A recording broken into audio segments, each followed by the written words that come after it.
Imagine going to the ATM and discovering a glitch in the system that allows you to withdraw money that doesn't even exist in your account.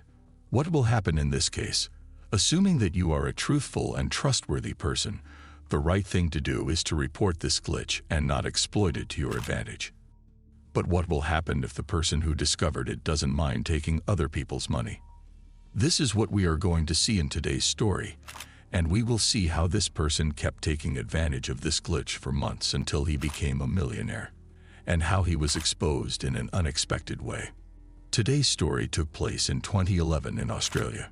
Its protagonist is named Dan Saunders, who used to live in Melbourne, one of the biggest cities in Australia. Dan used to work at a casino where people go to play games of chance. Usually, when people gamble, they also have drinks. It always seems like these two things go together. They are like one package. So that's the world Dan lived in, a world of gambling and drinking. So keep this in mind because it has an impact on the events of the story. Anyway, through his job, Dan got to know the woman who would be his fiancée. But this woman moved to a smaller city in Australia, Wangaratta, a city with a population of about 30,000. So Dan, because he was attached to her even though they were not married yet, followed her and moved to the same city. Of course, he needed to find a new job to make a living. Initially, he moved between several jobs, working as a cleaner and a waiter, until he finally found a job in a pub. One day in 2011, Dan finished his work at the bar late in the day and closed the place. Normally, it was time to go home, but Dan was used to going out with his friends for a drink after work. He and his friends used to hang out at the bar after finishing their work. On that day, Dan went out with his close friend, Mark. We don't know what Mark looks like, as there is no picture of him, but he and Dan went to a bar in one of the hotels where they had their drinks. When the time got late, Mark decided to go back home, so he left the bar, leaving Dan behind.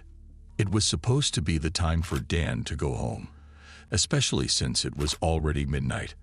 However, Dan wanted to have more drinks, so he took out his wallet to order, but the surprise was that his wallet was empty, and Mark, who was supposed to pay for him, was not there. So where could Dan get the money from? Dan came out of the bar looking for an ATM.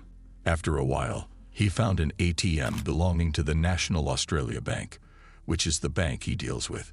It was 12:10 a.m. Pay attention to the time because it's important later in the story. Dan had two cards, one for his savings account, where he kept his money, and another for the credit card that he could borrow from. First, he inserted the savings account card into the ATM, but unfortunately, the savings account was empty with a zero balance. He only had the credit card account left. Most of you probably know how a credit card works. It allows you to borrow money from the bank, but it has a maximum limit.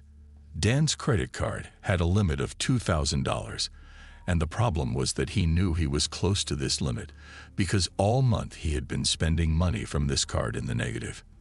Nevertheless, he decided to check, so he inserted his credit card into the ATM, and indeed, his account showed a negative balance of $1,995, meaning he only had $5 left before reaching the card's maximum limit. However, in that moment of drunkenness, he decided to transfer $200 from the credit card account to the savings account. He pressed the buttons on the ATM, entered $200 in the transfer section, and pressed confirm. The ATM was supposed to reject the transaction because the credit card account had reached its maximum credit limit, as we mentioned, with only $5 remaining.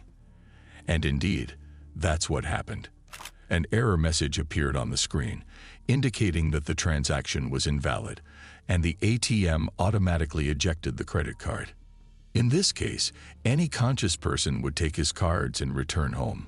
He would understand that the transaction had failed. I mean, how do you expect to transfer $200 from a credit card that has reached its limit to a savings account?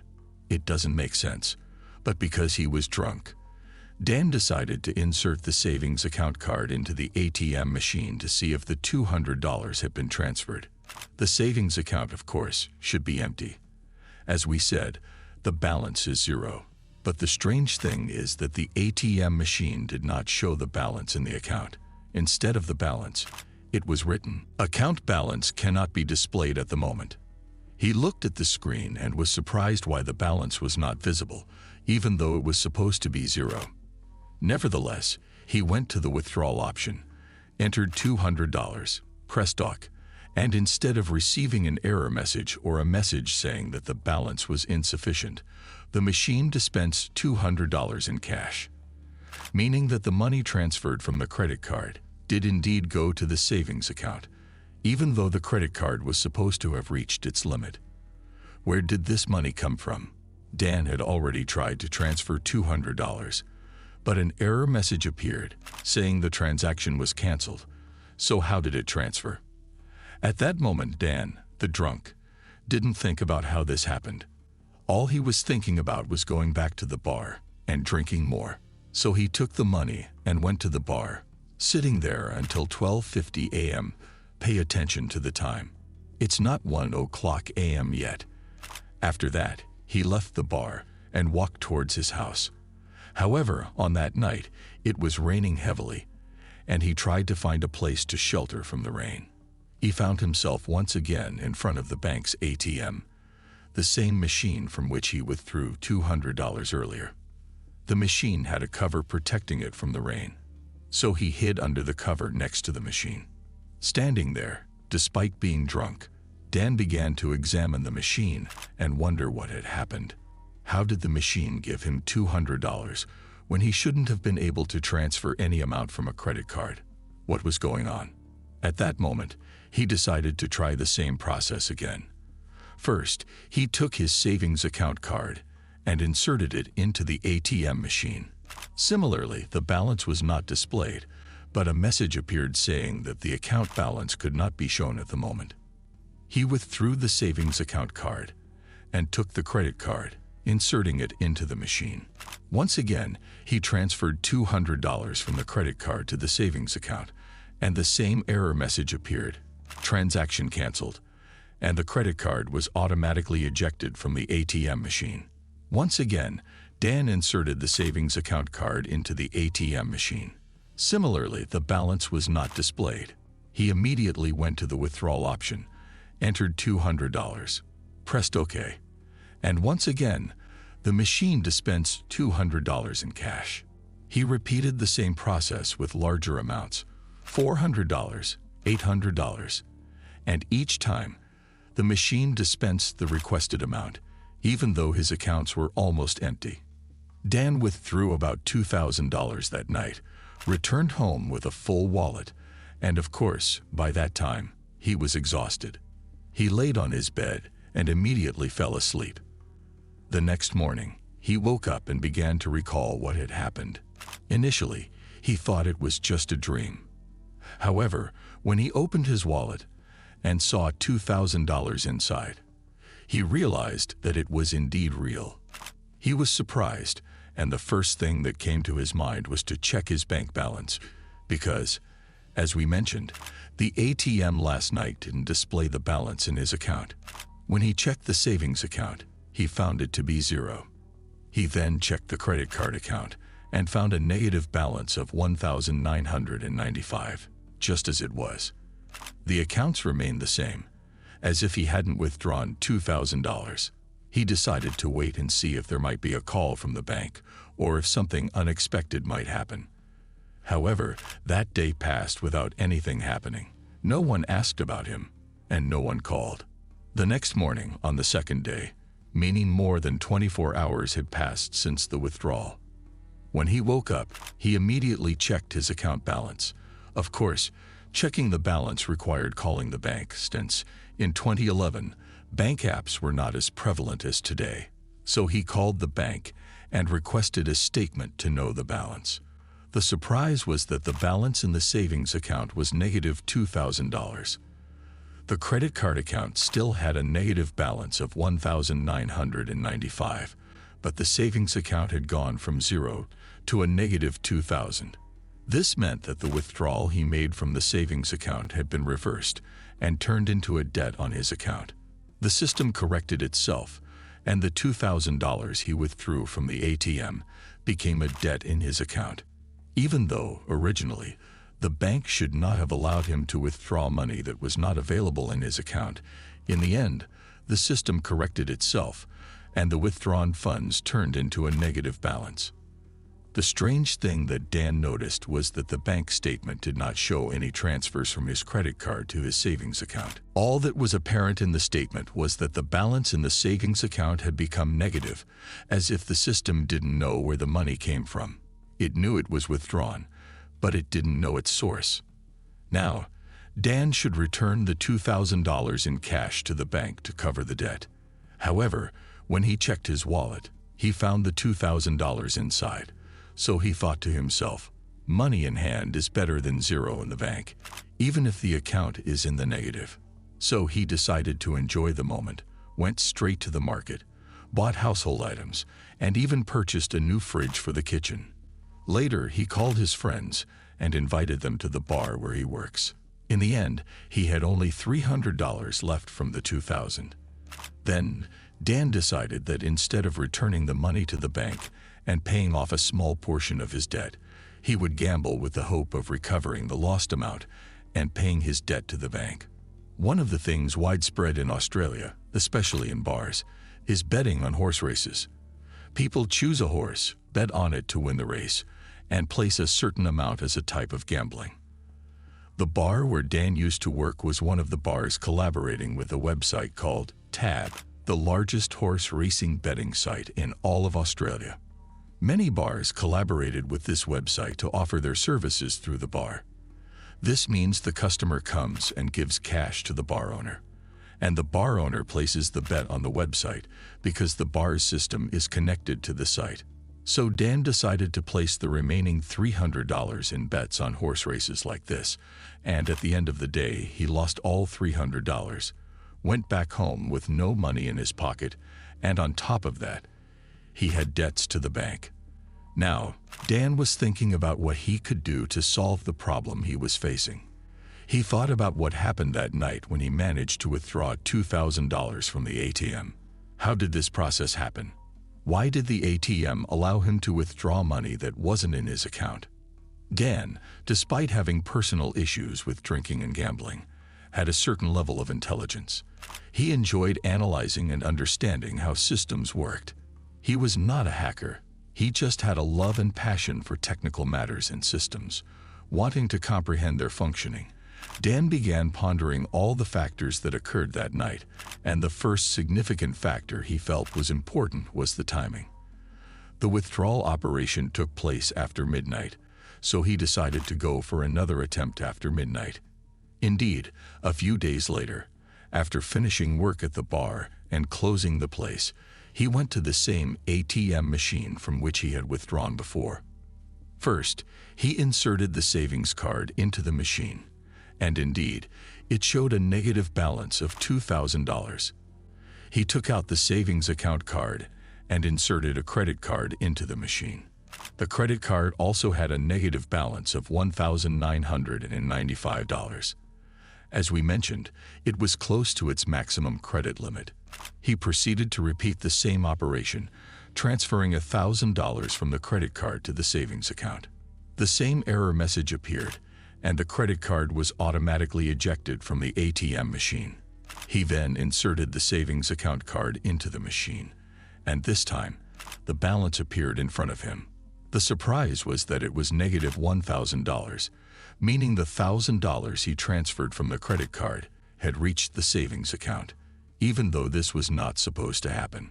Again, he returned to the credit card account and transferred another $1,000. The error message appeared again. However, when he checked the savings account again, he found that the balance had become zero, and with this simplicity, he paid off all his debt within minutes. Certainly, Dan knew that the system would likely catch up later and return his account balance to negative $2,000. However, he wanted to try withdrawing money again, transferring $2,000 from his credit card account to the savings account. He received an error message, but when he checked the savings account, the balance was now $2,000. He withdrew this amount, and the balance returned to zero in the savings account. Dan went back home with $2,000 in his pocket.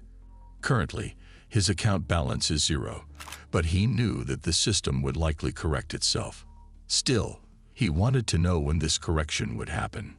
Dan slept that night, and once he woke up the next morning, he immediately called the bank, requesting a statement of his account balance, which was still zero. The system had not corrected itself yet. Throughout the day, he kept calling the bank, always getting the same result: a zero balance. The next morning, he called the bank at 6 a.m., and suddenly, the change occurred. The balance became negative $4,000. This meant that the system corrected all the withdrawals he made and reversed them. The first night, he withdrew $2,000, and the second night another $2,000, resulting in a total negative balance of $4,000. At this point, you might think that this process is not useful. He can withdraw cash. But after a while, the bank system would correct itself and notice all the withdrawals, and when the balance reaches a significant negative amount, his account would be frozen. In fact, the bank has an automated system that freezes the account if it reaches a negative $20,000 immediately. However, this correction takes more than a whole day, more than 24 hours, and this is the glitch Dan took advantage of. The theory that Dan came up with is that the bank's ATM, after 12 o'clock a.m., goes into standby mode, separating itself from the main banking system. In this state, the ATM machine remains disconnected from the bank system for 1 hour, from 12 o'clock a.m. to 1 o'clock a.m., allowing the money to be transferred from the credit card account to the savings account. It was literally a glitch in the system that shouldn't have occurred. Now, since the correction takes more than 24 hours, if Dan makes the transfer operation every night between 12 o'clock a.m. and 1 o'clock a.m., he would compensate for the negative balance from the previous day, provided that he withdraws double the previous amount. For clarity's sake, let's take an example. If Dan withdraws $10,000 tonight, the next night, if he wants to withdraw another $10,000, he has to transfer $20,000 to compensate for the $10,000 he withdrew the previous night.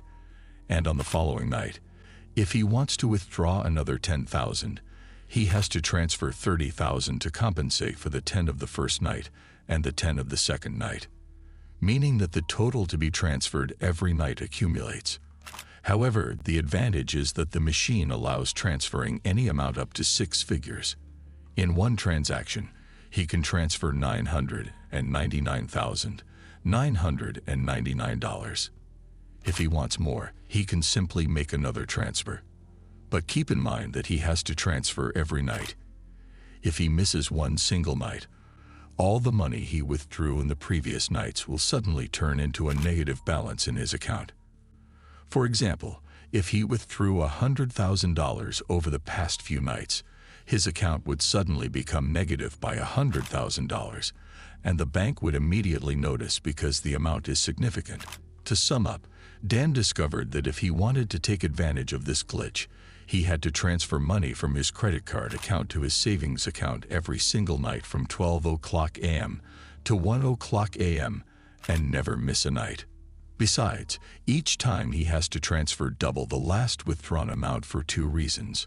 First, to compensate for the previous amount, and second, to get cash to spend in the hope of compensating for it the next night. So these are the conditions that Dan should respect so he can keep taking advantage of this glitch. Otherwise, he would be exposed. It is crucial for Dan to maintain a strict schedule and adhere to the rules in order to continue benefiting from the glitch without raising suspicion.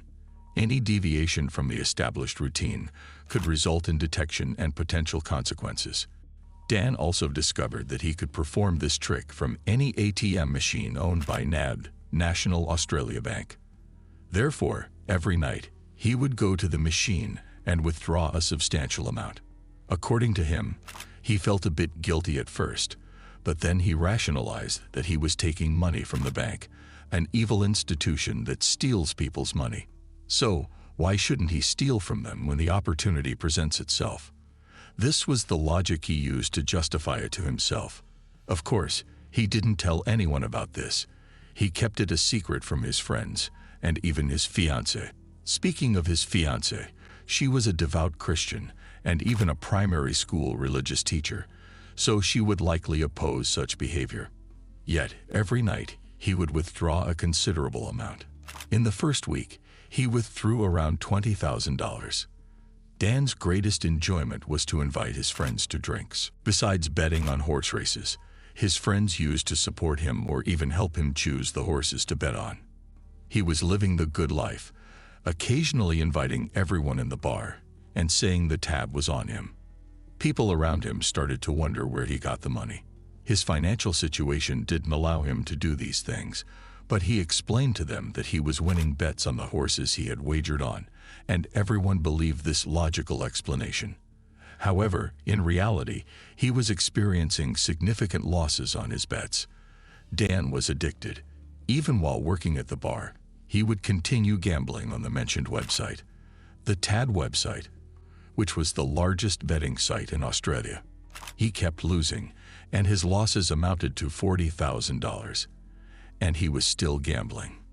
Imagine that the situation reached a point where one day the management of the betting website contacted the owner of the bar because the bar was collaborating with the website. As mentioned before, when Dan came to his shift, he found the bar owner on a call with the website management. They were telling him that his employee was actually betting with huge numbers, and they were even assuming that Dan was deceiving them because the bar employee was the one in charge of taking money from clients, putting them in the safe, and placing their bets on the website. Therefore, they suspected he was placing the bets on the website without putting the corresponding amount in the safe and keeping it to himself. However, the bar owner personally checked the safe and found the money. So the bar owner was surprised and wondering, "This is just an employee of mine, and I know his salary is low. So where did he get all this money from?" Imagine that Dan was betting in one day with an amount equal to the total monthly earnings of the bar from bets. Naturally, these amounts raised suspicions, so the betting website, known as TAB, closed Dan's account and banned him from betting with them. The bar owner also fired him because everyone suspected that he was involved in something dubious, something illegal. Surely, the first thing that came to their minds was that he was a drug dealer, so they immediately severed ties with him. Therefore, Dan quit his job. Of course, the job that he doesn't need anymore. News naturally spreads fast in small towns. That's why the news reached his fiancée. And imagine that she even broke up with him through a phone message, writing that she didn't know what he was into, but she didn't want to be part of it, and everything between them was over. Dan felt that he needed someone to express his feelings to, and there's no one more suitable than his closest friend, Mark. So Dan called Mark and told him the whole story. He told him that he had found a glitch in the bank system and could withdraw as much money as he wanted. Mark replied that this matter is up to him. He didn't want to be involved, but it won't change his perspective on him, and he would still be his friend. At that time, it was the weekend, and Dan suggested taking a trip to Melbourne for some enjoyable time, all on his dime. So Mark said, "Why not?" Melbourne was the city where Dan lived. As previously mentioned, he worked in a casino and then moved to Wangaratta to follow his fiancée, who has now left him. Dan, along with Mark, took the train, and when they arrived in the town, they stayed at Crown Towers, a 5-star hotel, one of the most luxurious hotels. Dan stood in front of the window of the massive room overlooking the city, and for the first time, he felt the feeling of wealth, realizing that money could create a better life for him. But of course, even on that night, he had to go down to an ATM machine to do the daily transfer operation. He couldn't miss a night. The following day, Dan and his friend Mark went into the hotel's casino and began wagering thousands of dollars. They switched between games, losing more and more money each time. Naturally, though, they were reckless and thought they had limitless money. So every night they would go to this casino to play and end up losing more than their yearly salary. A few days later, Mark had to return to the city because he had work commitments. As for Dan, He decided to stay in Melbourne. Life there was sweeter than anywhere else, especially with endless money. The only thing hindering him was withdrawing from the ATM because no matter the amount he wanted to withdraw, it was limited to the money in the machine. And usually the machines didn't have huge amounts of money, so he decided to try a bold move. The money was in his account. Imagine his balance reached $500,000. So if he wanted to withdraw a large amount, for example, $100,000, he had to withdraw from inside the bank. This, of course, was scary because Dan knew he was ultimately stealing. He was originally afraid to be exposed, and he was always expecting a call from the bank or the police knocking on his room door. So going to the bank and trying to withdraw money from inside was a daring move that required courage. After hesitating for a few days, Dan decided to give it a try. But he had to do it carefully. He had to be smart about it by doing it gradually.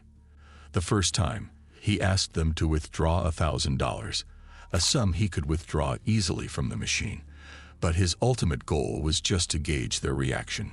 So he entered the bank, nervous of course, and went to the banker, gave ID, and asked him to withdraw $1,000 for him. The banker said okay and handed him $1,000. Then Dan asked him, "By the way, how much money is in the account?" The banker checked and said, "You have $537,027. Dan calmly replied, "Thank you." But in fact, he was way too stressed.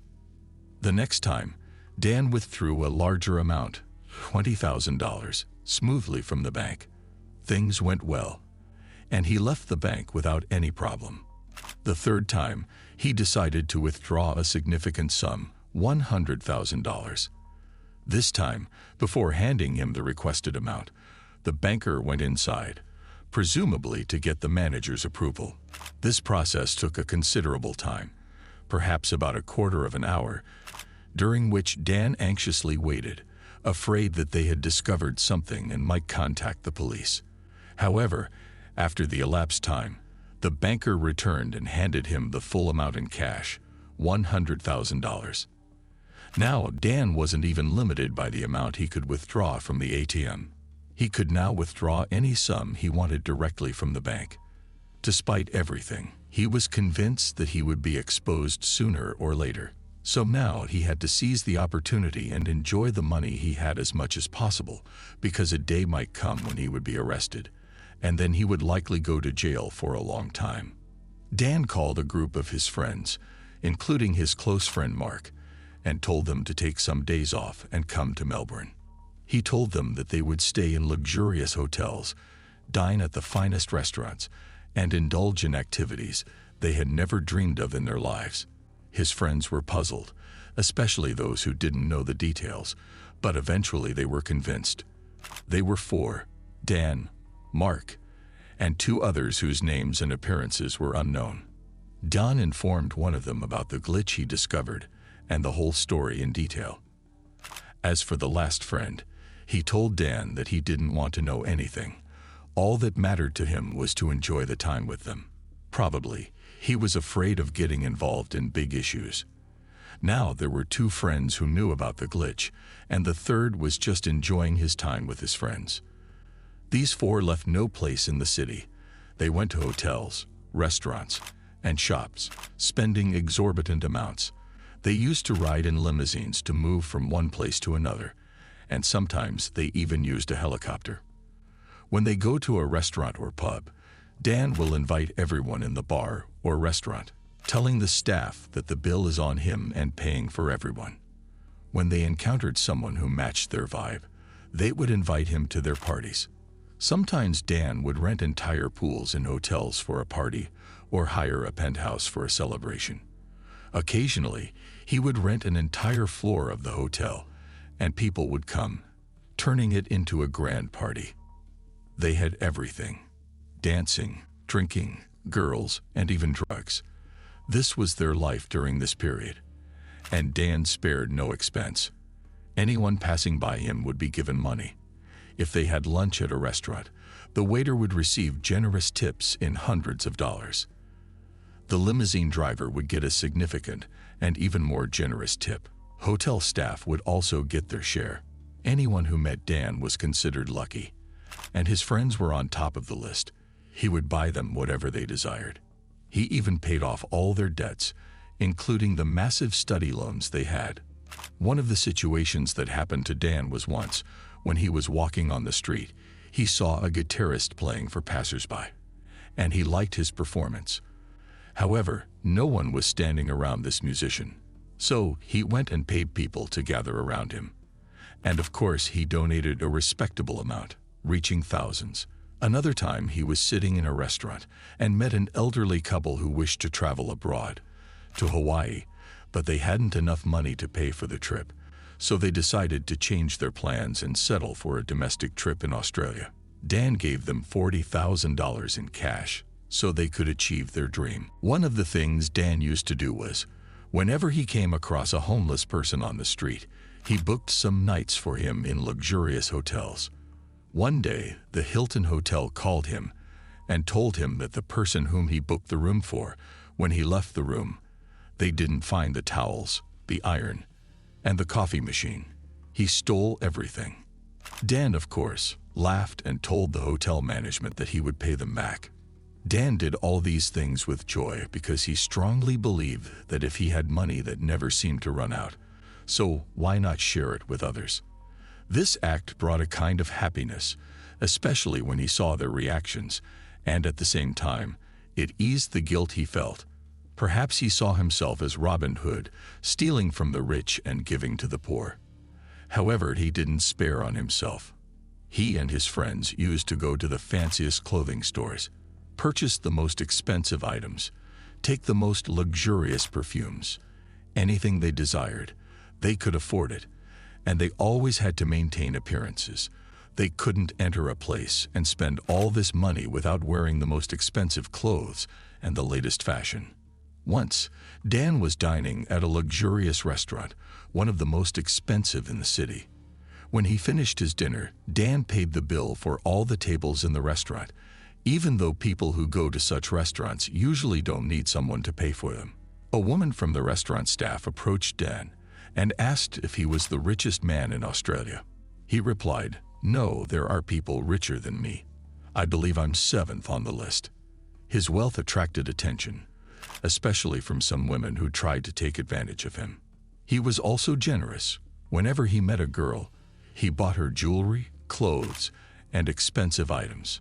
However, some girls were greedy, asking for large sums of cash or outrageously priced items.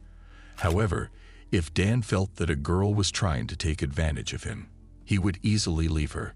Despite all these events, parties, restaurants, bars, and the vibrant life he was living, Dan had to go and make transfers from the ATM every night. If he missed one night, everything would be over. So he set alarms on his phone before midnight to remind him to hurry to the ATM and make his bank transfers.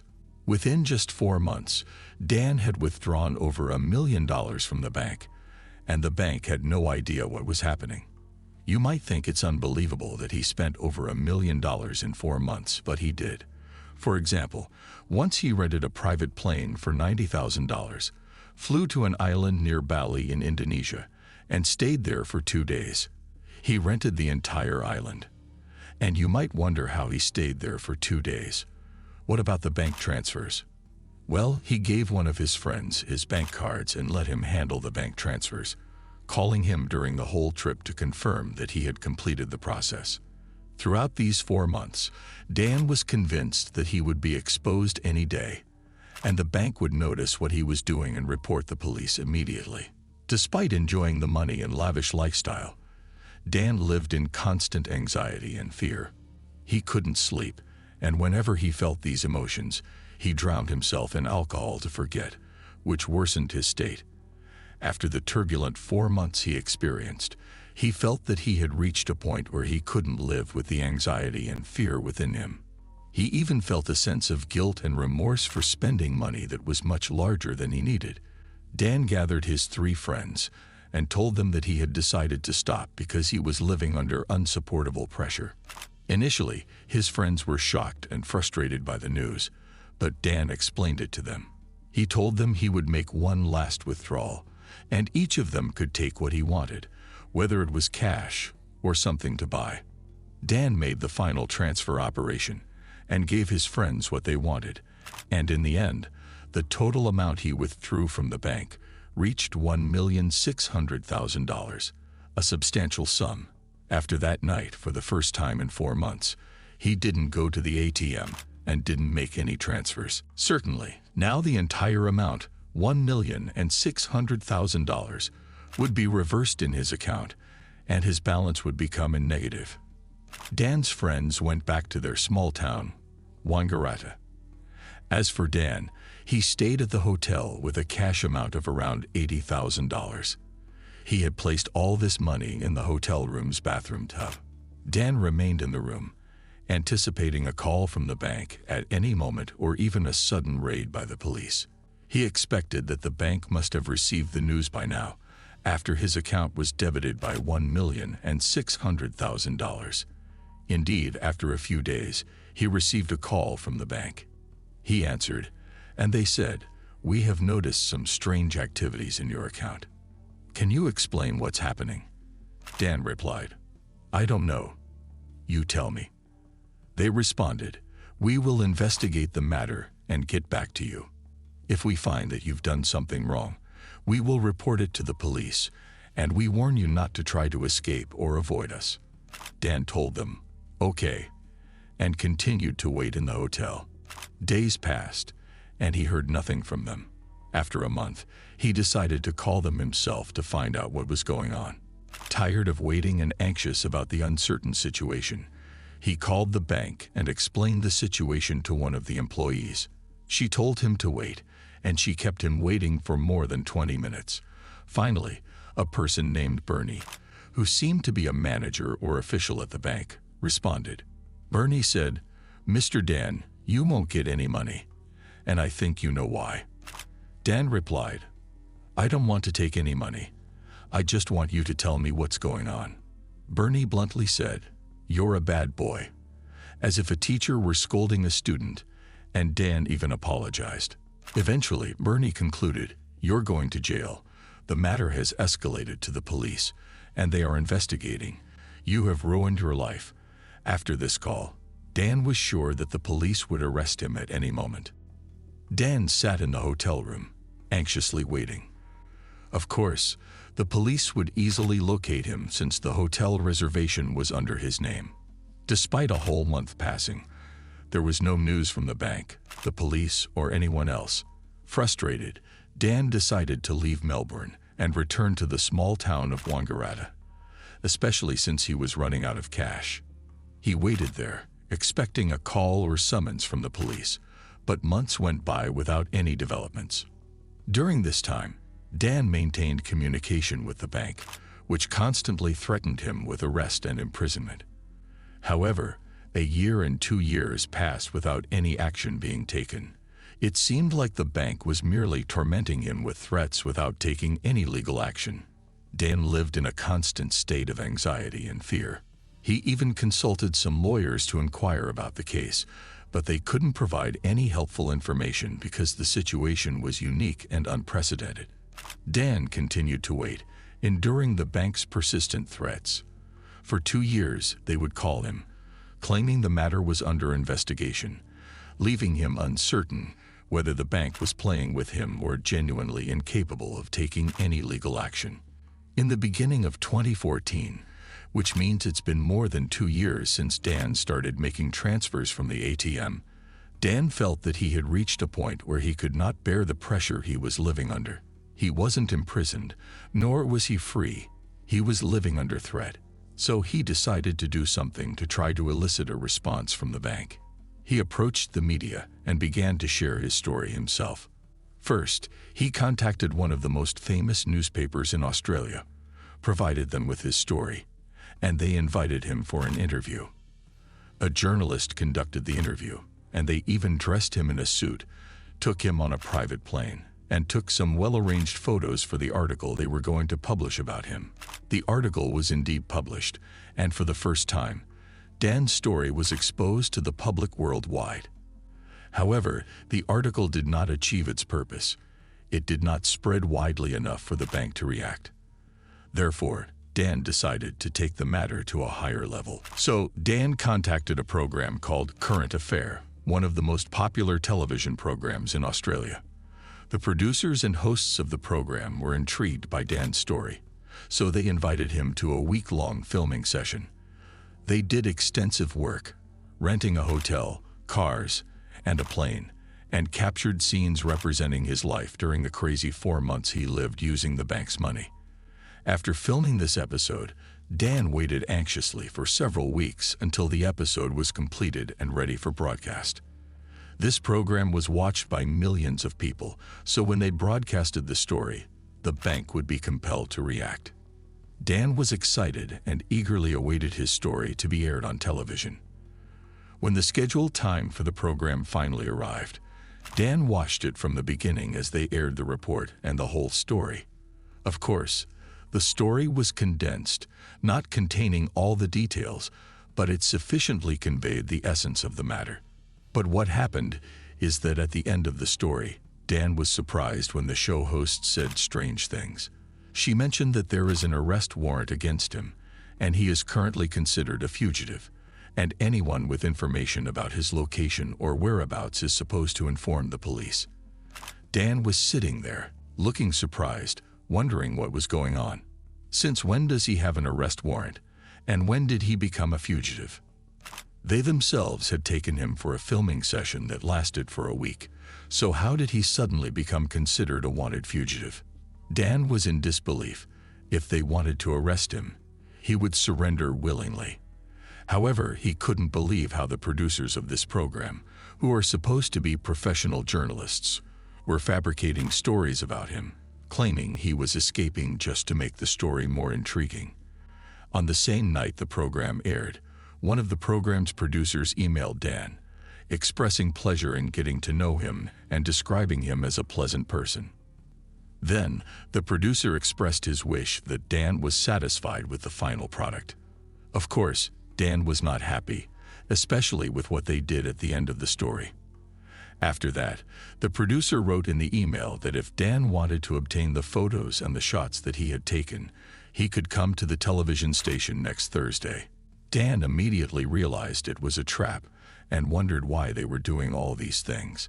In any case, he wanted to finish the matter, whether they were planning to arrest him or not. Indeed, when Thursday came, he went to the television station, and as he entered, he was surprised to find a multitude of cameramen surrounding him from every direction. Then a police officer approached him and said, "You are under arrest." All of this while the channel's cameras were still filming. It was at that moment that Dan understood why they had done all of this, for the sake of filming. They wanted to continue and conclude their story with his arrest, as if they were the heroes who trapped the criminal and apprehended him. In fact, Dan is the one who has been waiting all this time for the bank or the police to take action on the matter, and he is the one who actively sought, contacted, and moved on his own to be part of this program and to share his story. Anyway, the police officer who arrested Dan took him to the police station, took his fingerprints, and without investigation or interview, they immediately put him in jail. After appointing a lawyer for Dan, the lawyer told Dan unbelievable things. The first thing is that the police officer who arrested him was not investigating the case. He was a friend of the producer of the TV program, and the latter contacted him to come and arrest Dan, meaning the officer came to the scene just to make a show in front of the cameras. He didn't know anything about the case, so there was no investigation or interview. The arrest was entirely based on the story that appeared in the program, in which Dan appeared and confessed to what he did. The police weren't even investigating the matter, and there wasn't an open case in the first place. The bank didn't even inform the police about the matter initially. The bank didn't want to expose themselves, acknowledging the glitch in their systems that allowed someone to steal over $1,600,000. If this news spread, the bank's customers would lose trust, and they would go to another bank, realizing that this bank is not secure, and the bank's stocks would fall, and they would lose tens of times the $1,600,000 that Dan stole. Dan only comprehended all of this after he was arrested. To this day, Dan appears in interviews on television, podcasts, and even on YouTube, narrating his story and its details. I believe he is currently writing a book, and there is even a movie in production about his story. I don't know if it's a drama or a documentary. In an interview, someone asked him if he is still keeping the sum, whether in cash or he had transferred it to a foreign bank account. Dan responded that he has no comment. Most likely, he still has a sum, or maybe the withdrawn amount is even more than $1,600,000, because this is the amount that he announced he had withdrawn from the ATM. The bank did not release any figures on their part, so the actual amount could be higher. He may have tried to downplay it to avoid drawing attention to himself. We have come to the end of the fascinating and strange story of Dan Saunders. Honestly, if you discovered such a glitch in the bank's machine, what would you do? Let me know in the comments. Thank you for watching. Don't forget to subscribe.